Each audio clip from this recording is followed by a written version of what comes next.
Fahameraabantsika tsirairay avindray tratra ity alady maraina fa 4 ny volana janoary ity tonga amin'ny fandraisana ny mofonaina an'izay isika mialohan'izany anefa dia vavaka isika.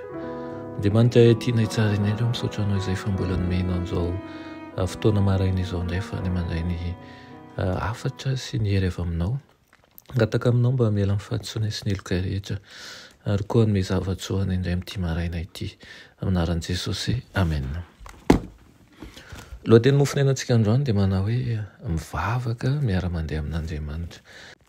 Nalaina ny amin'ny Genesis 5:22 ka hatrany amin'ny 4:20 manao hoe ary niara-nandeha tamin'Andriamanitra 300 taona Enoka ary niteraka zazalahy sy zazavavy izy ary niana nandeha tamin'Andriamanitra Enoka ka tsy hita izy fa nentin'Andriamanitra. Amen.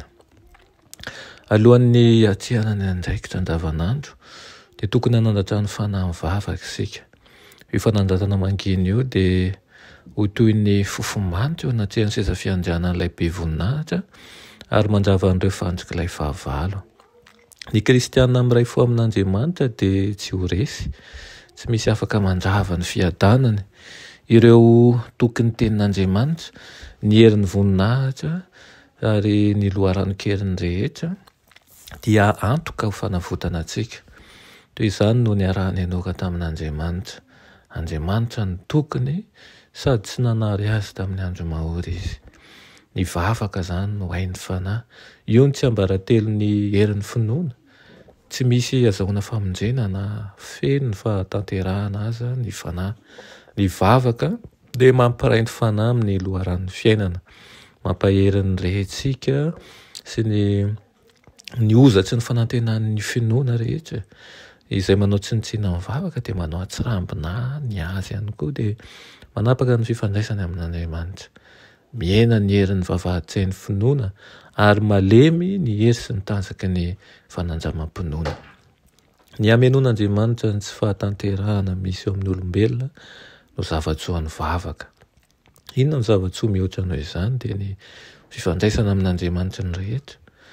Olona malemy, mpanota no afaka miresaka amin'ny mpamorona azy.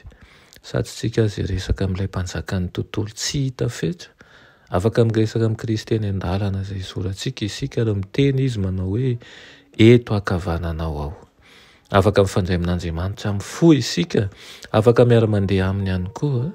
Mandritra ny asantsika dia afaka milaza amin'ny fihetseham-pontsika isika kanefa tsy reny fosiny sofinizana izy izany. Tsy misy mahafantatra ny fihetseham-po. Afaka misandratra any ambony tabataban'ny lalambe sy ny firodrohatry ny milina ny vavaka atao. Amin'Andriamanitra no resahan'ny vavaka izay ataontsika. Noho izany dia asaina antsika ampiroborobo ny vavaka izay andrasantsika ary ihany koa atoky mandrakariva fa amin'ny alalan'ny vavaka dia afaka mampitombo ny fifandraisantsika amin'Andriamanitra tokoa isika. Amen. Vavaka isika.